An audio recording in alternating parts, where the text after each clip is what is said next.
Reclaim your faith now. C.S. Lewis, my dear friends, imagine for a moment that you're standing in a dense forest. The trees tower above you, their branches intertwining to create a canopy so thick that barely any light filters through. You've been wandering in this forest for what feels like an eternity, each step uncertain, each turn bringing you deeper into the shadows.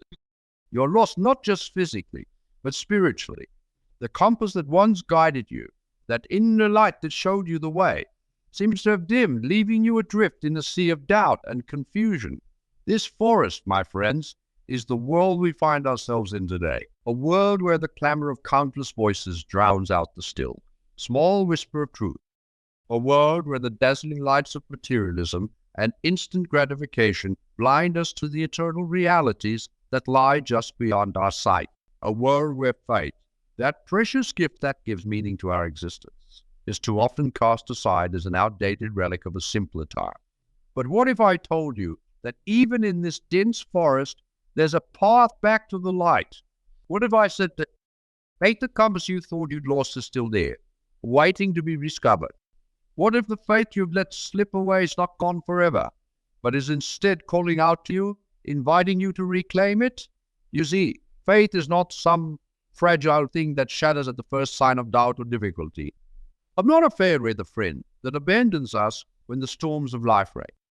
No, true faith is as enduring as the mountains, as vast as the oceans, as eternal as the stars that shine above us. It's woven into the very fabric of our being, an essential part of who we are as human beings. But what exactly do we mean when we speak of faith? It's a word we use often, but do we truly understand its nature? Faith, at its core, is not blind belief in the face of contradictory evidence.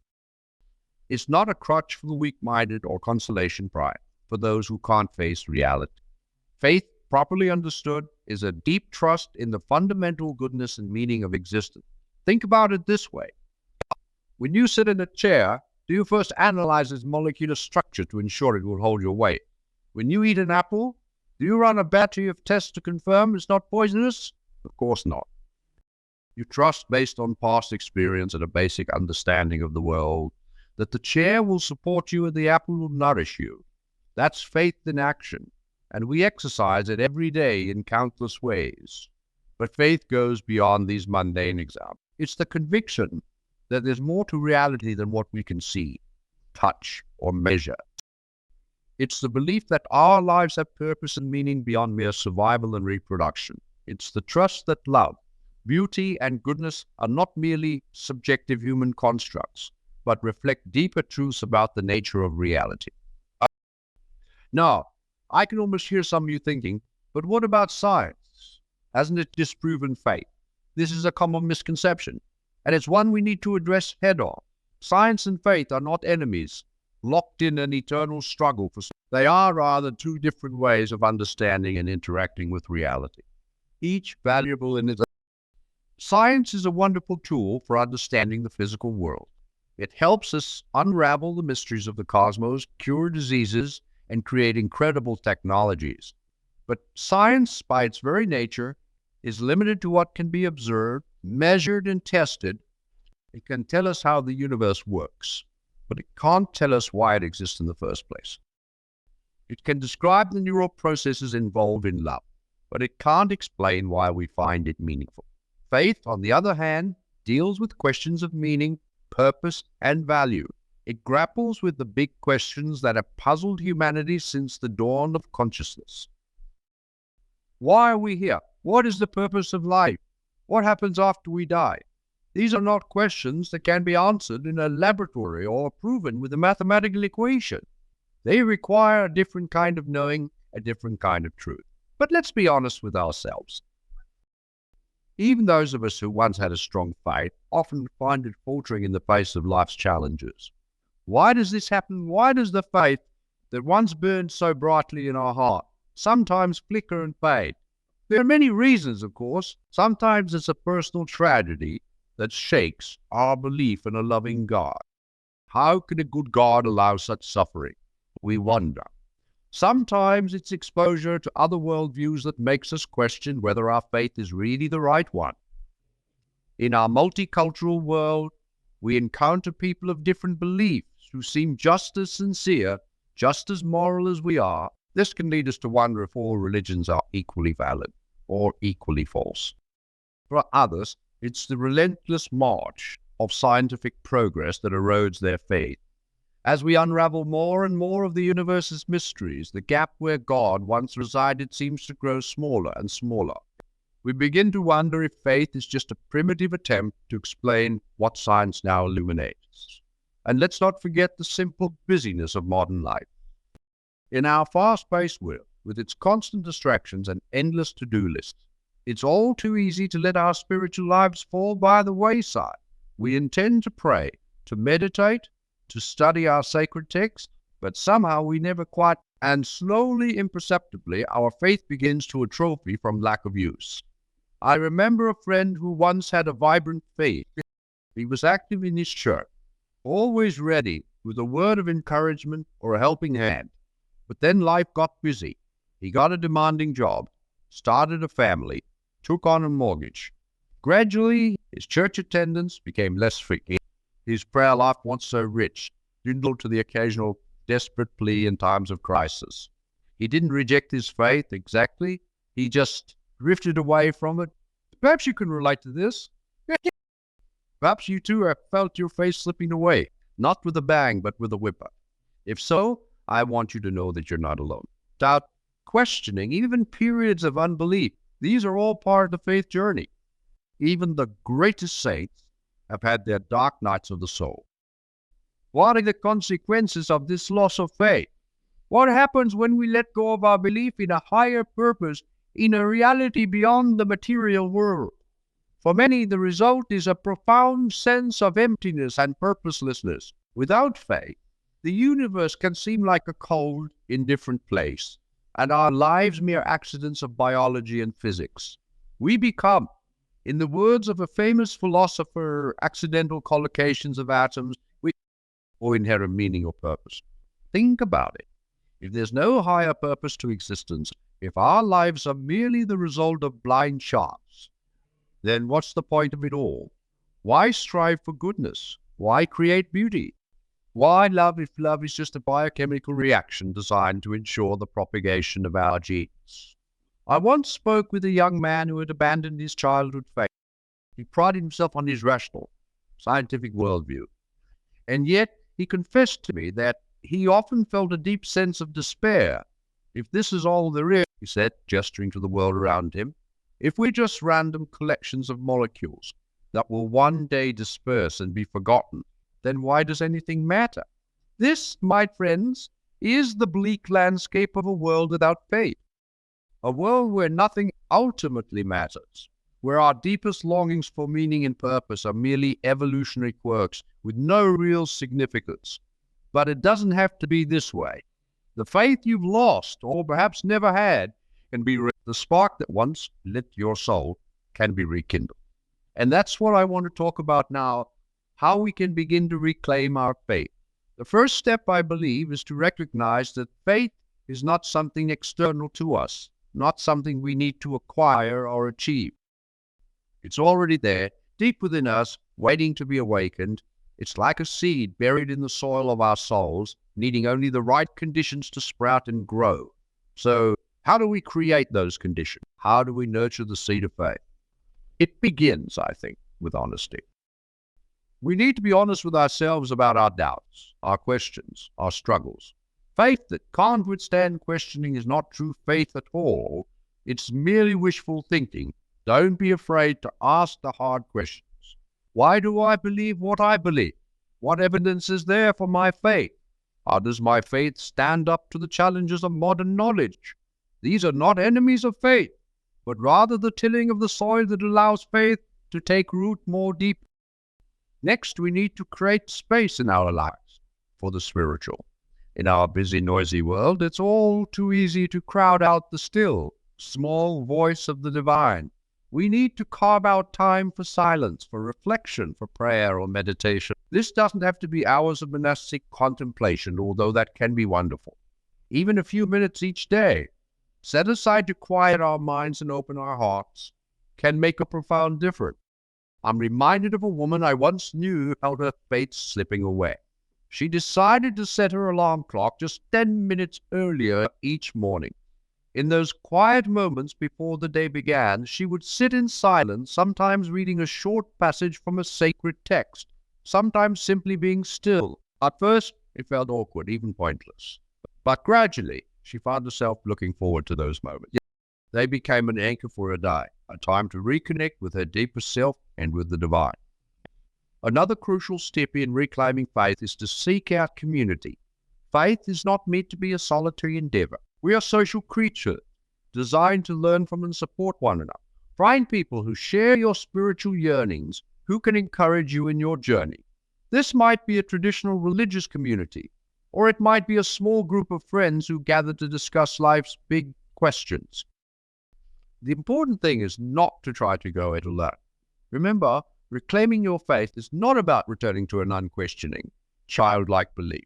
It's about developing a mature, tested faith that can withstand the challenges of adult life. It's about integrating your spiritual beliefs with your experiences and knowledge, creating a worldview that is both intellectually satisfying and spiritually nourishing.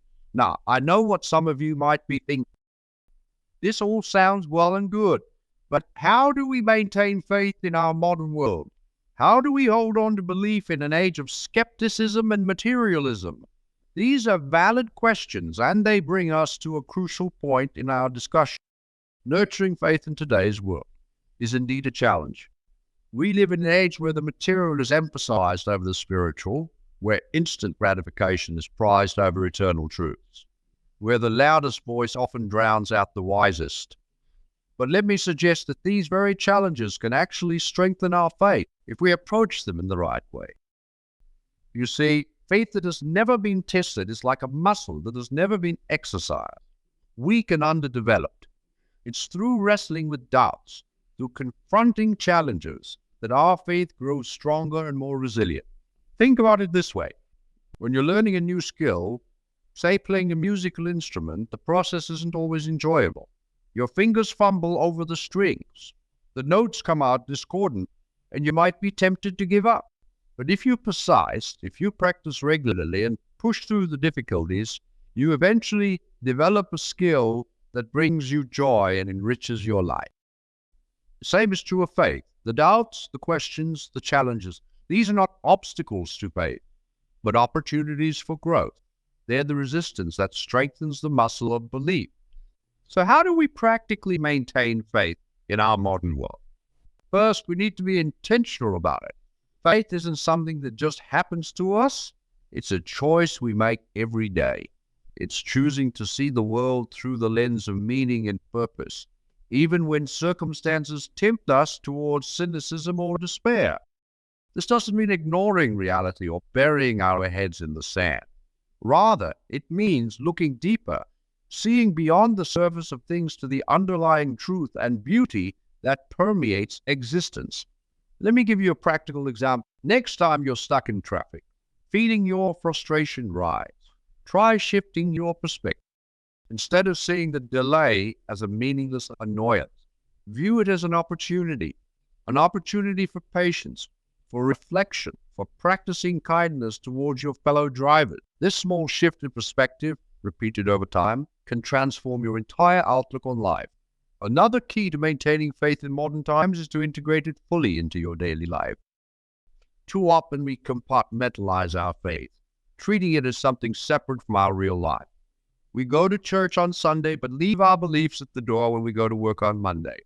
But true faith isn't just a part of life. It's a lens through which we view all of life. It informs our decisions, shapes our relationships, guides our actions. When we fully integrate our faith into our daily existence, it becomes not a burden to be maintained, but a source of strength and guidance that enriches every aspect of our lives. I once knew a businessman who struggled with, he was successful in his career, but felt a disconnect between his work life and his spiritual life. He decided to start viewing his work as a form of service, a way to use his skills and resources to benefit others and make the world a little better. This shift in perspective didn't change his job, but it completely transformed his experience of work. It became not just a way to earn a living, but a way to live out his deepest values. Now, let's talk about the transformative power of faith, because make no mistake, when we truly reclaim our faith, when we allow it to permeate every aspect of our lives, it changes us profoundly. Think about a drop of dye in a glass of water. At first, it's just a tiny spot of color, but as it disperses, it gradually tints the entire glass. Faith works in a similar way. It might start as a small spark, a tentative belief, but as we nurture it, as we allow it to spread through our lives, it begins to color everything: our perceptions, our actions, our relationships. One of the most profound transformations that faith brings about is in our perspective on suffering and adversity. In a world without faith, suffering can seem utterly meaningless, just bad luck, or the cruel indifference of an uncaring universe. But through the lens of faith, even our darkest experiences can take on meaning and purpose. This doesn't mean that faith makes suffering enjoyable, or that it provides easy answers to life's tragedies. But it does provide a framework for understanding and growing through our difficulty. It allows us to see our struggles not as meaningless accidents, but as opportunities for growth, for deepening our compassion, for drawing closer to. I'm reminded of a woman I once met who had gone through a series of devastating losses: the death of her husband, financial ruin, a serious illness.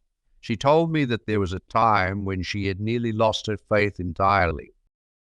I couldn't understand why a loving God would allow such suffering, she said. But as she wrestled with these questions, as she allowed herself to doubt and question and ultimately to trust, she found her faith not destroyed, but deep. I realized, she told me, that faith isn't about having all the answers. It's about trusting even when we don't understand. And that trust has given me a peace that I never knew before. This transformation of perspective ripples out beyond our individual lives. When we reclaim our faith, we don't just change ourselves. We begin to change the world around us. We become beacons of hope in an often dark world, sources of love in a world that desperately needs it. Think about the great movements for social change throughout history. So many of them were driven by people of deep faith. It was their belief in a reality beyond the visible, their conviction that all people have inherent dignity and worth, that gave them the courage to stand against injustice, even at great personal cost.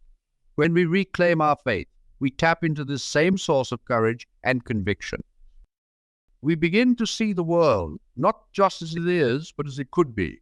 And in doing so, we become agents of transformation, working in our own small ways to bring about a world that reflects the highest truths we believe in. Now, I can almost hear some of you thinking, but what if I'm not sure what I believe? What if I'm still full of doubts and questions? And to that, I see wonder. Doubt is not the enemy of faith. It's the doorway to a deeper, more mature belief. You see, faith isn't about having all the answers. It's not about being certain beyond all shadow of doubt. Faith is about trust. It's about being willing to take a step forward, even when we can't see the entire path. It's about believing that there's more to reality than what we can see or touch or measure, and living our lives in light of that belief. So if you're full of questions, if you're unsure, if you're struggling, don't despair. This is not a sign that you're failing in faith. It's a sign that you're engaged in the grand adventure of spiritual growth. Embrace your questions. Wrestle with your doubts. Allow them to lead you deeper into the mystery of existence. And remember, you are not alone on this journey. Throughout history, countless others have walked this path before you. They've asked the same questions, wrestled with the same doubts, faced the same challenge. And time again, they found that on the other side of doubt, a deeper, richer faith awaits. So, my friends, as we come to the end of our time together, I want to leave you with this thought. Faith is not a destination we arrive at once and for all. It's a journey, a lifelong process of growth and discovery. And there will be times of certainty and times of doubt, moments of profound connection and periods of seeming silence. But through it all, the invitation remains to trust, to seek, to live with open hearts and minds, The faith you've lost, or perhaps never had, is not gone forever. It's waiting for you, like a buried treasure ready to be reclaimed. And the process of reclaiming it, of digging deep and wrestling with life's big questions, is itself a profound and transformative journey. So I challenge you, take the first step. Create space in your life for the spiritual. Ask the big questions. Seek out others who are on this journey. Allow yourself to hope, to trust, to believe that there's more to reality than what meets the eye. And as you do, you may find that the forest that once seemed so dark and confusing begins to lighten. The path that was hidden starts to reveal itself, and the compass of faith, which you thought you'd lost forever, begins once again to point true north. Remember, the most beautiful chapters of your spiritual life may still be unwritten, but to turn the page, you must be willing to pick up the pen. Trust in the process. Trust in the journey. And most of all, trust in the incredible seeking, questioning person you are becoming through every step of reclaiming your faith. Thank you, and may your journey of reclaiming faith lead you to all the depth, meaning, and authentic connection you seek and deserve.